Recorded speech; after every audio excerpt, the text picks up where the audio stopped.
সবাই আল্লাহর শুকরিয়া আদায় করছি। আলহামদুলিল্লাহ।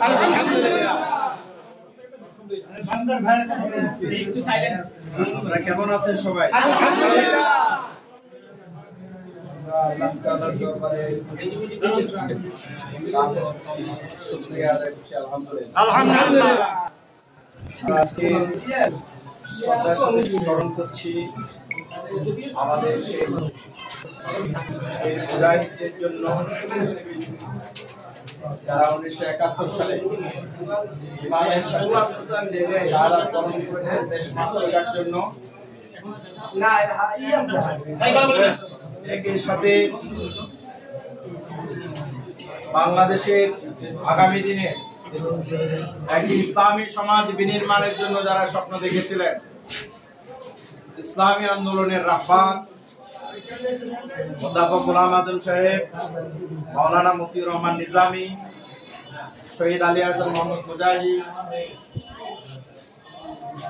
আল্লামা দেলোয়ার হোসেন সাইদি, মীর কাসেম আলী, শহীদ আব্দুল কাদের মোল্লা, শহীদ কামারুজ্জামান সহ এই নতুন যুদ্ধে যারা শহীদ হয়েছেন, ঈমানের সাথে মৃত্যুবরণ করেছেন, আমরা আল্লাহ তাআলার দরবারে তাদের জন্য শাহাদাতের কবুলিয়তের জন্য আল্লাহ তাআলার দরবারে আমরা ফরিয়াদ করছি। আল্লাহ তাআলা তাদের শাহাদাতকে কবুল করুন। আমিন। আমরা আজকে শ্রদ্ধার সাথে স্মরণ করছি যারা এই পর্যন্ত বাংলাদেশের শুরু থেকে এ পর্যন্ত নানাভাবে জুলুম নির্যাতনের শিকার হয়ে চোখ হারিয়েছেন, পা হারিয়েছেন, পরিবারের সদস্যদেরকে হারিয়েছেন, এমনকি এখনো আমাদের অনেক ভাই বোন হাসপাতালে অসুস্থ অবস্থায় কাতরাচ্ছে। আমরা বিজয়ের আনন্দে আল্লাহর শুকরিয়া আদায় করছি, মিছিল করছি, কিন্তু তারা নিশ্চিত জানে না যে আগামীকাল পর্যন্ত তারা বেঁচে থাকবে। আমরা সেই সকল ভাই বোনদের স্মরণ করছি এবং আল্লাহ তাআলার দরবারে ফরিয়াদ করছি আল্লাহ তাআলা যেন তাদের দ্রুত সুস্থতা দান করেন। আমিন। আমাদের নারায়ণগঞ্জের গণমানুষের ইসলামী মুভমেন্টের নেতা আমাদের শ্রদ্ধেয় উনি মূলত প্রধান অতিথি, উনি হচ্ছে আমাদের আমার নাম প্রধান অতিথি ঘোষণা দেওয়া হয়েছে। আজকে কথা একেবারেই পরিষ্কার, বাংলাদেশের মানুষ গত 52টি বছর এতভাবে নিষ্পেষিত হয়েছে, এ ধরনের পাপের ইতিহাস, 14 গোষ্ঠীর ইতিহাস শুনিয়ে মানুষকে ঘুম পাড়ানোর যে নির্যাতন, এই নির্যাতন মানুষ আর চায় না। সুতরাং এখনো দেশের আশঙ্কা কেটে গিয়েছে, সমস্যা শেষ হয়ে গিয়েছে এটা বলা যাবে না। হাসিনা সরকার তার জীবন বাঁচানোর জন্য তার দোষরদেরকে নিয়ে আমরা খবর পেয়েছি যে এখন পশ্চিমবঙ্গে অবস্থান করছে আগরতলা, সেখান থেকে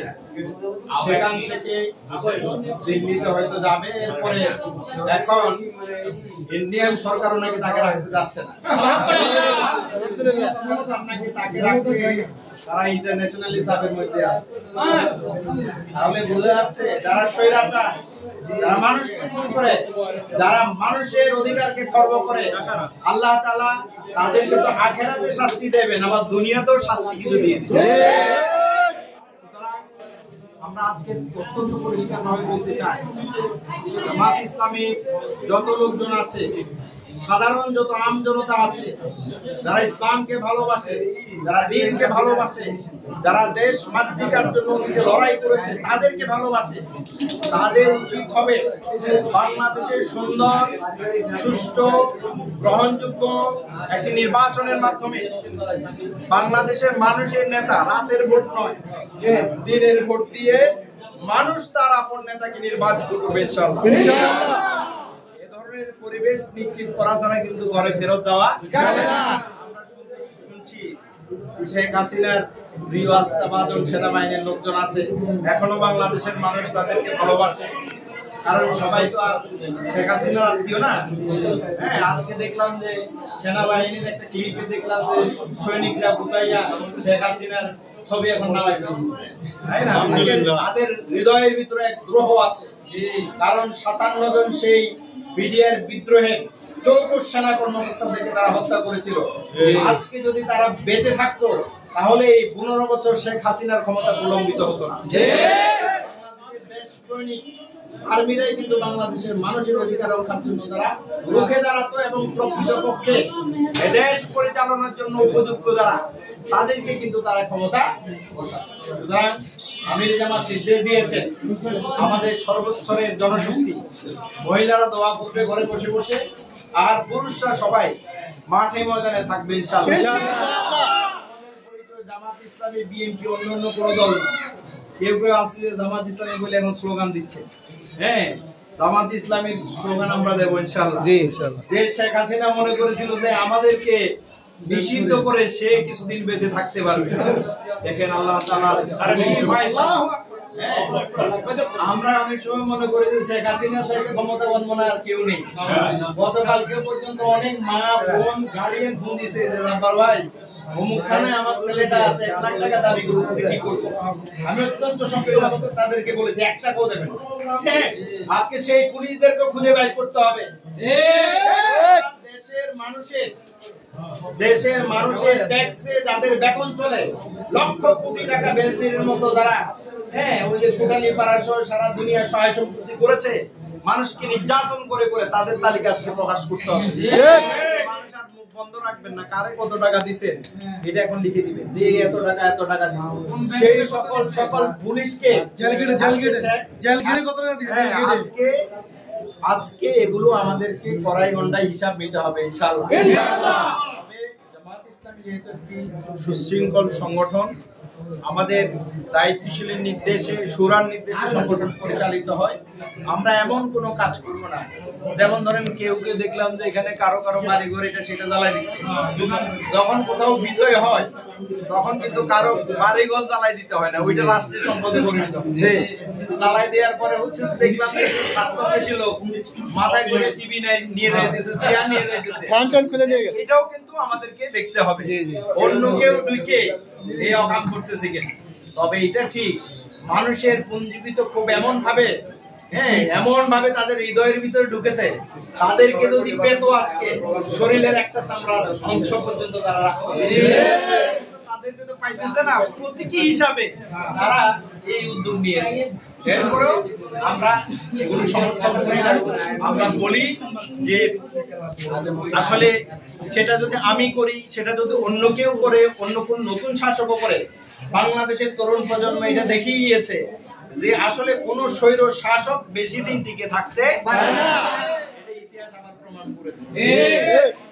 ভারতের মোদিও দীর্ঘদিন ধরে নাকি এরকম চালাইতেছে, এখন ভারতের রব উঠেছে যে মোদির অবস্থাও বেশি ভালো না। আশা করি তিনি এখান থেকে শিক্ষা নেবেন।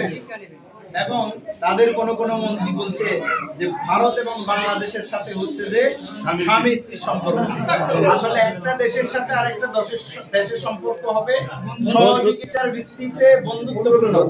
ভারত আমাদের শত্রু নয়, তাদের প্রয়োজনে আমরা থাকবো, আমরা তাদের প্রয়োজনে থাকবো, কিন্তু একেবারে তারা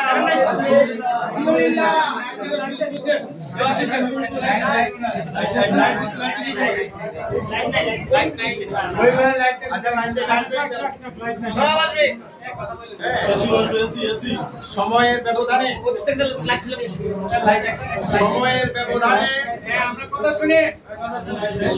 ব্যবধানে ইনশাআল্লাহ সবকিছু হবে ইনশাআল্লাহ। আজকে আপনারা জেনেছেন যেই সংগঠনকে নিষিদ্ধ করে দিয়েছে, কথিত নিষিদ্ধ, সেই সংগঠনের আমিরে জামাতকে আজকে সেনাপ্রধান ডাকে নিয়ে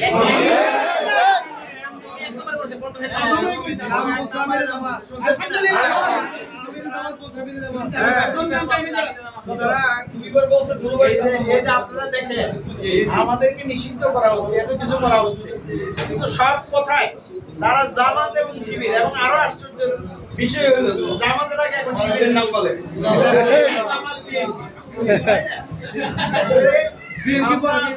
শক্তিশালী না, কিন্তু মানুষ তারাই শত্রুরাই আমাদেরকে শক্তিশালী বানিয়ে দিচ্ছে। বোঝা যাচ্ছে আমাদেরকে কত শক্তি অর্জন করতে হবে।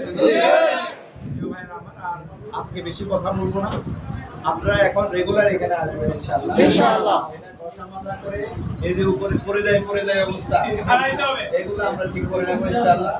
এবং মঈন ভাই আমাদের এখানে থাকবেন, ইনশাআল্লাহ আপনারা সবাই আসবেন। এবং আজকে রাতে সম্ভব হলে আমাদের মা বোন আপনারা সবাই তাহাজ্জুদ গুজার করবেন ইনশাআল্লাহ। ফরিয়াদ করবেন যাতে বাংলাদেশ এমন সরকার পায় যে সরকারের মাধ্যমে আগামী দিনে একটি ন্যায় ইনসাফ ভিত্তিক রাষ্ট্র প্রতিষ্ঠিত হয় ইনশাআল্লাহ। এখানে মানুষ ন্যায়ের কথা বলতে পারবে, তাদের অধিকারের কথা বলতে পারবে, এবং যার যে অধিকার সে অধিকার যাতে তারা পায়। আল্লাহ রাসূল সাল্লাল্লাহু আলাইহি ওয়াসাল্লামের মদিনা জিন্দেগিতে যেভাবে নারীরা নিরাপদ ছিল, শিশুরা নিরাপদ ছিল, অন্যের হক আরেকজনের হক মেনে নেয় নাই, যাকাত ভিত্তিক অর্থনৈতিক ব্যবস্থা যেভাবে চালু হয়েছিল, আমরা ইনশাআল্লাহ মানুষের সাথে থেকে বাংলাদেশের সিংহভাগ মানুষ যেহেতু ইসলাম প্রিয়, আমরা সবাইকে নিয়ে একটি সুন্দর আগামী দিন প্রতিষ্ঠা করবো ইনশাআল্লাহ। সবাই কষ্ট করে এসেছেন, এই জন্য মোবারকবাদ। আবারও বলছি,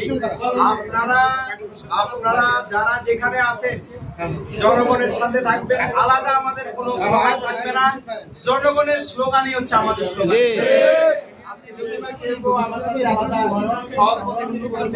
এটা আমরা আপাতত করবো না। আমির জামাতের নির্দেশ যে আমরা যাতে সবাই মিলে থাকি ইনশাআল্লাহ। নির্দেশ আছে যে রাস্তায় ঘুমাইতে হবে, কয়েকদিন না ঘুমাইলে কোনো অসুবিধা আছে? কয়েকদিন না খাইলে কোনো অসুবিধা আছে? আমরা চেষ্টা করবো ইনশাআল্লাহ। ঘরের ভিতরে ঘুমন্ত সিংহ যারা এখনো ঘুমিয়ে আছে তাদেরকে আপনারা নিয়ে আসবেন ইনশাআল্লাহ। চাকরি বাকরি সরকার, এখন তো কোনো সরকার নাই। যারা যারা চাকরির বিষয়ে এত চিন্তা ছিলেন, আমার ব্যাংকে চাকরি থাকবে হ্যাঁ, এখন আর ছুটি প্রয়োজনে আমরা আবার নতুন করে ছুটি দেবো ইনশাআল্লাহ। চিন্তা ভাবনা করে পকেটে টাকা পয়সা নিয়ে, গুড় মুড়ি সিরা এগুলা নিয়ে ভাইদের পাশে থাকবেন ইনশাআল্লাহ। আল্লাহ তাআলা আমাদের সাহায্য করুন, আমিন। কোনো বিশৃঙ্খলা করা যাবে না, নিজে কারো ক্ষতি করা যাবে না, এবং কেউ ক্ষতি করতে গেলে তাকে বাধা দিতে হবে, বুঝাতে হবে। এই দেশটা এখন আমাদের সবার, আমরা সবাই মিলে এই দেশটাকে করবো ইনশাআল্লাহ। সবাইকে ধন্যবাদ। ওয়া আলাইকুম আসসালাম। ওয়া আলাইকুম আসসালাম। না না, এখন কোনো মিছিল হবে না। যদি কোনো ধরনের ঘোষণা আসে আমরা এখানে আছি, আপনাদের জানাবো ইনশাআল্লাহ। মিছিলের সাথে আপনারা এখানে সব নামাজ পড়তে পারবেন না, পাশে মসজিদে চলে যাবেন।